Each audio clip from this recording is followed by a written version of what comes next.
I'm John Faust, President and CEO of Diamond Credit Union. How one handles the aspects of exempt versus non-exempt employees or employees versus independent contractors is this month's topic.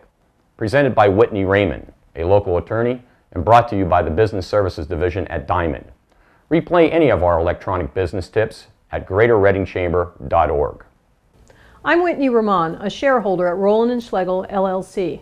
Turn on the news these days and you are likely to hear a story about yet another employer who has been slapped with hefty fines and back wage orders for violating provisions of the Federal Fair Labor Standards Act or the Pennsylvania Minimum Wage Act. Both the Federal Department of Labor and the Pennsylvania Department of Labor and Industry have announced a major focus on wage and hour violations. Often the targets are small businesses who may not be aware of all the requirements of these laws. Two problem areas are employee exempt status and independent contractor relationships. Let's do a quick review of some major issues. Federal and state law generally require most employers to pay overtime wages to non-exempt employees for all hours worked over 40 in 1 week, but employers need not pay employees who are considered to be exempt. Employees may be exempt because they work in a professional, executive, administrative, or outside sales position. Each exemption has very specific rules for coverage based on the employee's actual work. The professional, executive, and administrative exemptions require that the employee be paid a salary of at least $455 per week and meet the duty requirement for the exemption.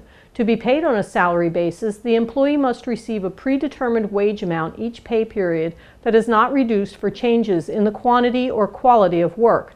An exempt professional must perform intellectual work requiring advanced knowledge in a field with a prolonged course of specialized study and must exercise discretion and judgment in her work. The exempt executive must manage a company, facility, or recognized department and must customarily and regularly direct the work of at least 2 or more full-time equivalent employees. An executive must have the authority to make or have substantive input into personnel decisions. The administrative exemption requires that the employee perform non-manual or office work related to the business operation of the employer rather than directly to the manufacturing of products, and requires the exercise of judgment as to matters of importance. The typical qualifying positions are in accounting or human resources. This exemption is often misused. The outside sales employee need not be paid on a salary basis, but the primary duty must be making sales or obtaining orders, and the employee must customarily and regularly work away from the employer's place of business. Misuse of exemptions is rampant and is an area of great concern to the Department of Labor. Independent contractor relationships also cause concern because the classification is often misused. State and federal governments have developed a multifaceted test to determine whether an individual can be considered an independent contractor, focusing on whether the worker truly is independent or whether the company exerts enough control so that the worker really is an employee. Some factors to examine include: does the individual hold himself out to others to perform the same services he is providing to the company? Agencies look at whether the individual advertises his services in various places, has a business card, has a business tax ID, and has separate insurance. Can the individual hire subcontractors to do the work? If he or she can hire employees or subcontractors to do the work, that looks more like an independent contractor relationship. Is the individual reimbursed for expenses? Independent contractors are responsible for their own expenses, profit, and loss. Must the individual make reports or attend meetings and training? Such requirements show company control and look more like an employment relationship.